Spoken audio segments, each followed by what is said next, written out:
Good morning, everyone. It's 9:27. Well, it was when I clicked the button. This is going to be quick because I'm at the laundromat and I have 13 minutes in one washer, my colored clothes, and I think 12 minutes in the whites. Then I'm going to put them in the dryer. It's very humid here. I was thinking, when I first moved here, when I first moved out onto that land, not when I first moved to Texas, when I first started renting out that trailer, I didn't have a car. So I had no way to, like the store. Well, a friend's mother would take me to the store when she was going. That's the thing. You're at the mercy of other people. Thank God for other people, but you go when they can go. And I did have another friend that was taking me to doctor's appointments, and of course I had rides to church. But actually this laundromat wasn't even here. We didn't have a laundromat in Wiley. Nope. Not when I first moved here. I was washing things by hand. Whew. Do you know how hard it is to wring out a pair of jeans? You'll never get the water out. Never. At least I couldn't. Shirts and things like that, I managed. And I had my landlord put up 2 big poles in my yard and strung a really thick line across. The problem was several problems. After a while, that line, would get loose. And with I just heard a big bang. Did you hear it? And with my bad hands and arms, I could never tighten it, a real good, strong, tight. So that became a problem. The other thing was, when it does get humid in my part of Texas, which isn't often, we had a little bit of rain during the night. That's why it's humid today. Before and after the rain, it gets humid here. Clothes outside, hanging outside, don't dry in humidity. And then living on that land, it's very windy in this part of Texas. And my clean clothes would end up all dusty and dirty. So anyway, thank God for a laundromat that's close by, that if I really had to, I could walk here. I don't know how I'd do walking home, but I could get here and get my clothes washed and dried. Anyway, I don't know how I got off on that, but that's where I'm at. And it's been a rough morning. But God is still God, like I always say. And had to deal with a little situation with a person in real life this morning. And sometimes you just have to walk away. And that's what I did. And anyway, later on, I was looking through my phone and I saw someone had posted something. It was a sticker, and it said, stop or don't, I forget.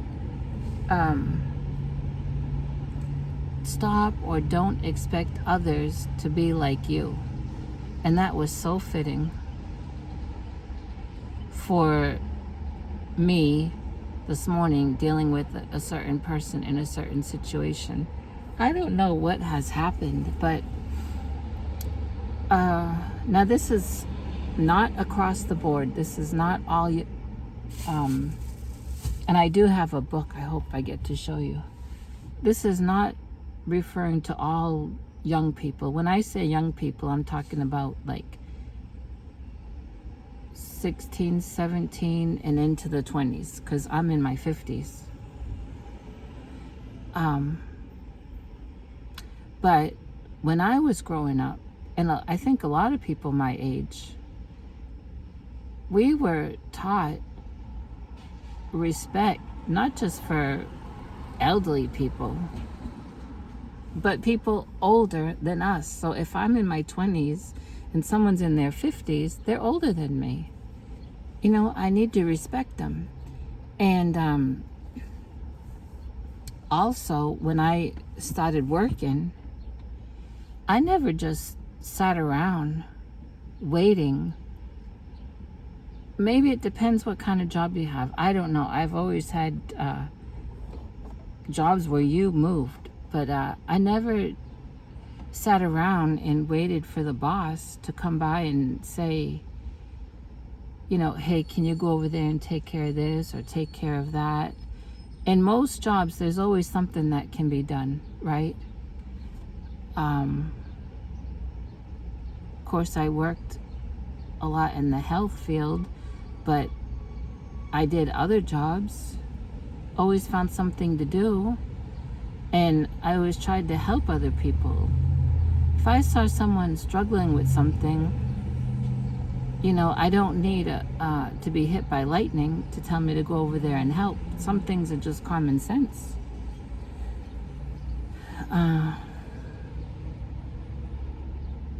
I don't know. It can be pretty aggravating, you know, but can be aggravating, but you have to keep things in perspective, and you can't lose your cool. You just have to keep marching on.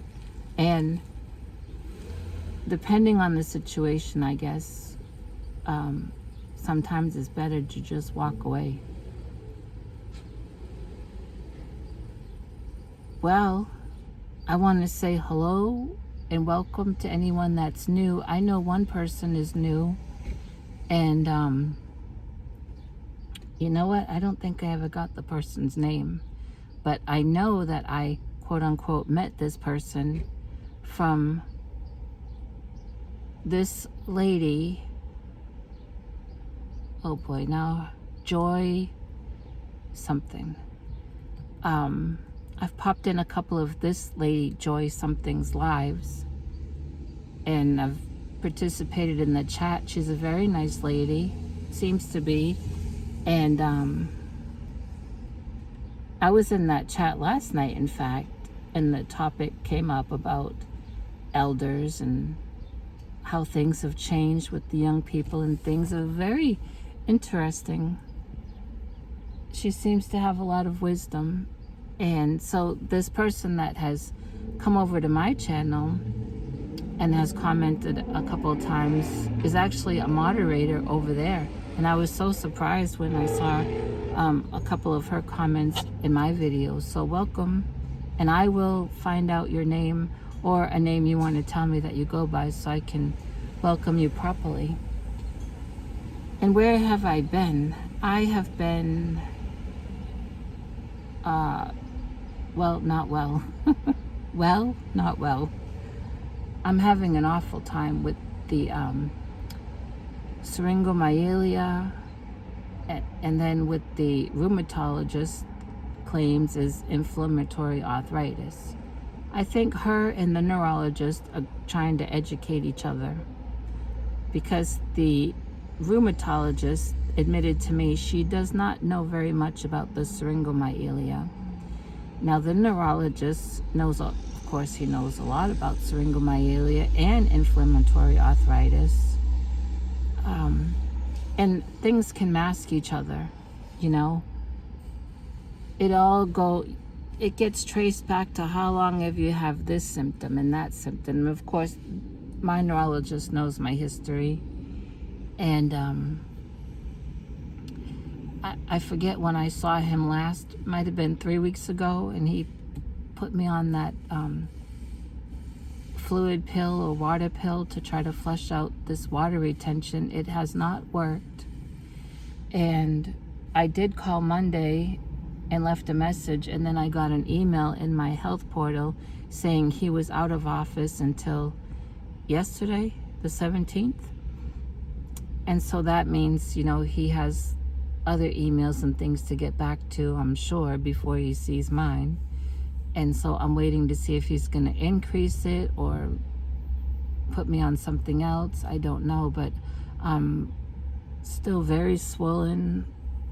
Now it's really gotten into my face, but my hands and arms, feet, ankles,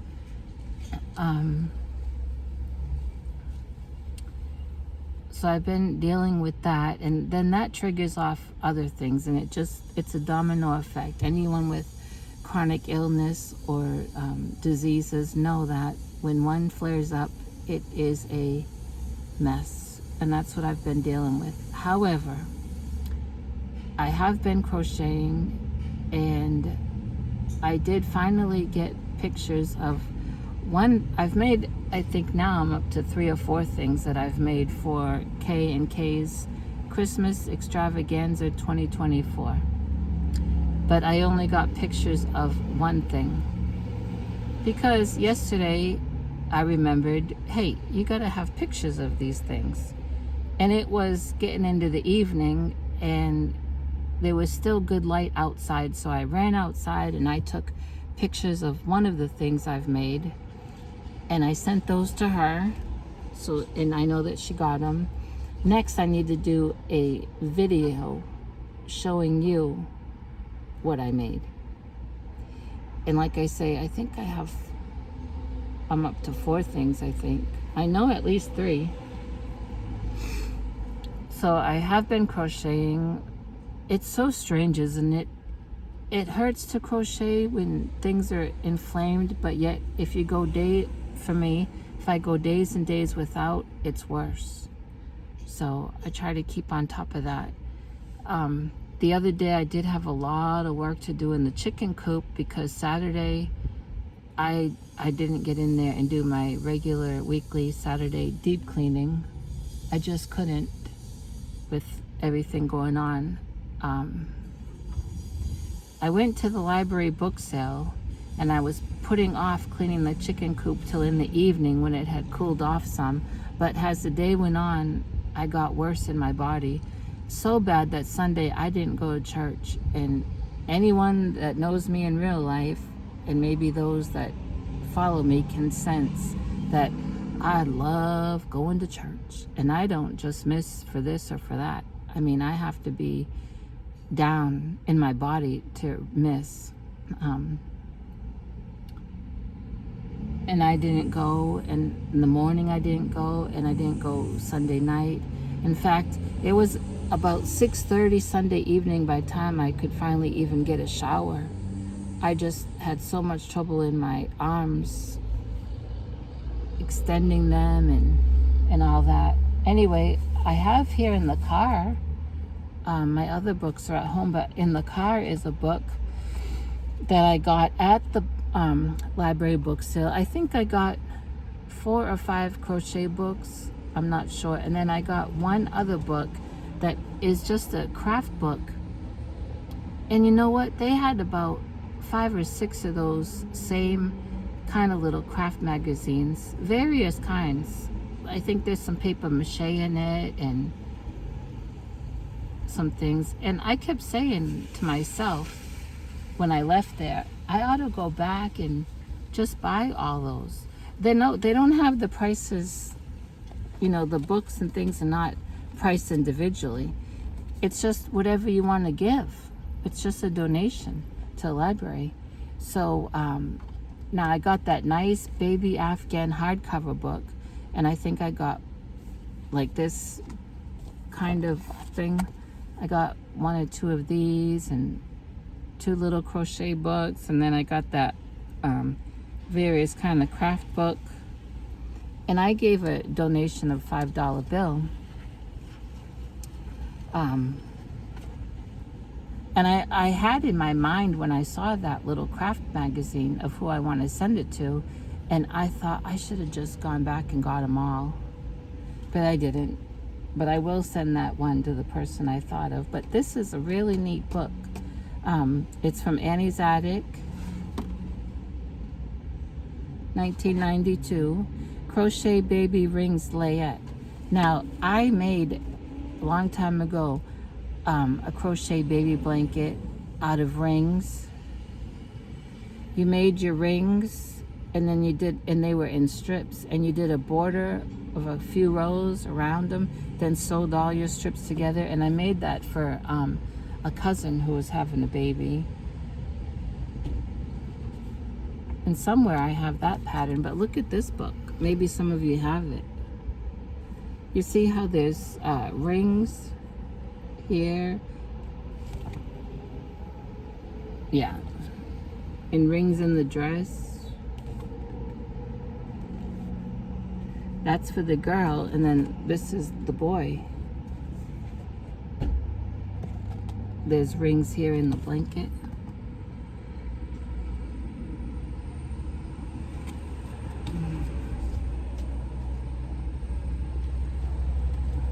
So that's pretty neat. I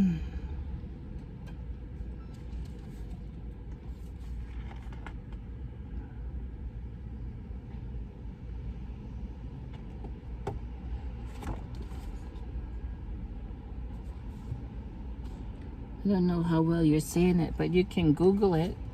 It's Crocheted Baby Rings Layette by Annie's Attic. And just this alone, I mean, when you bought it from Annie's Attic, was $5.95. The price is there. So I got a good deal on the library book sale, and they got a nice $5 donation from me. There wasn't many craft books this year compared to in the past. I'm trying to open this hand sanitizer wipes. Oh, you know what? I can tell you, the other day when I was laying down, I guess it was Sunday, I was laying down and had ice packs on my arms to get the swelling down. I had my phone propped up, and I was just scrolling through the shorts. This interesting one came up. I forgot the name of it, of course. It was in another country. Somebody in the chat asked what country it was. I think I asked too. And somebody said Bangladesh. I knew a family back home that came from Bangladesh.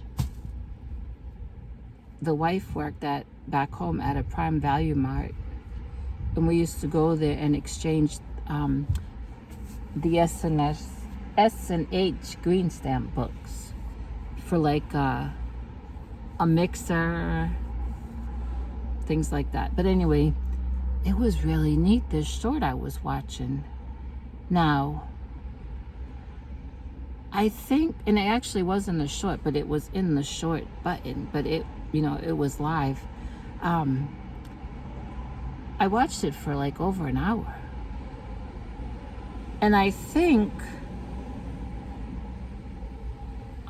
that maybe they were having like a fair, like a county fair. I'm really not sure. But let me tell you about it. They had all these neat games set up that I wish I could do for Sunday school. It would be so fun for the kids. And okay, they had one that had a board, and it had these pegs all scattered around, and then behind it was another board with a little tray type thing, and the lady was standing behind that. And then you got the middle board with the pegs all scattered, then another piece of board, and at the bottom of that board was buckets, and those buckets they were labeled like 1 bottle of cooking oil, 2 kilograms of rice. They do kilograms in other countries. And then flour, lentils, a winter shawl, and something else. So the point was, when that lady tips that, oh no, when she puts the ball through that first little tray, not very long, like this. She'll put the ball here, it'll go down the tray, and then it will go on that big board with the pegs. It goes all through those pegs, and then it lands in a bucket. Isn't that neat? And it doesn't matter if she got 2 or 3 balls in the same bucket. She's only going to get whatever that bucket says, because they have probably that whole village, It was so fascinating to me. Now, some people in the chat were saying that it was like a food shortage thing, and they were doing it because the people had no food. Other people were saying they were doing it like as prizes instead of giving away toys and things like that. They were giving these things as prizes, things that they definitely could use. I don't know what it was all about, but I was fascinated. And of course, in some countries and cultures, women and men do things separate. Now, you could hear there was men there cheering those ladies on. And then, so they had all these different games, and these ladies, were doing them. Fascinating. And then they showed men doing games. And what did I see? Oh, wow, this would be really hard. They had these, I think they were logs. And I don't know what they were hanging off of, but they were about the size of like a punching bag. But I think they were logs. And they were tied and they were hanging. And it's over water. Maybe like a pool. It wasn't a creek or river, nothing like that, I don't think. And you start off over here, and you grab one of those logs, and they had, I think, 4 of them, and you got to go from log to log to log with your arms and your feet, and and some of them couldn't make it after that first log. They were falling in that water. But some were so good, let me tell you. After you get your 4 logs, then they had 2 men in the water holding a piece of wood that had a round tire on it, and then a piece of rope that was that went across. So after you get through those logs, then you got to get on the tire. 1 foot here, 1 foot there, on the tire, and that tire is on a piece of wood, and the wood is on the water. And you got to balance yourself, pulling that piece of rope to get across. Not a very big distance, but still, you got to know how to balance yourself onto that water. Some guys, as soon as they got their feet on that tire, they went down in the water. But I saw 2 men that they made it across, and sometimes they would stick out one arm, to balance himself and just pull along with the other hand. Oh, it was so fascinating.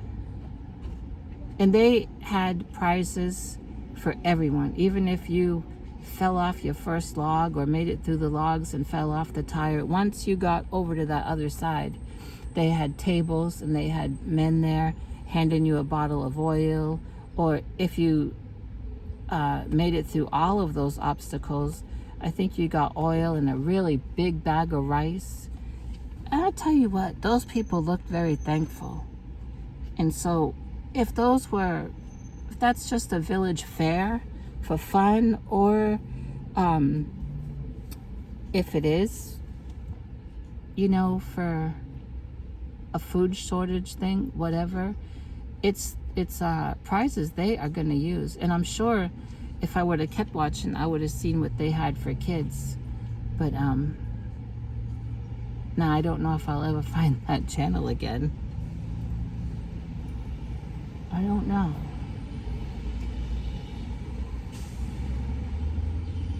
Oh, look at the time. 24. We gotta go in. Let's go in.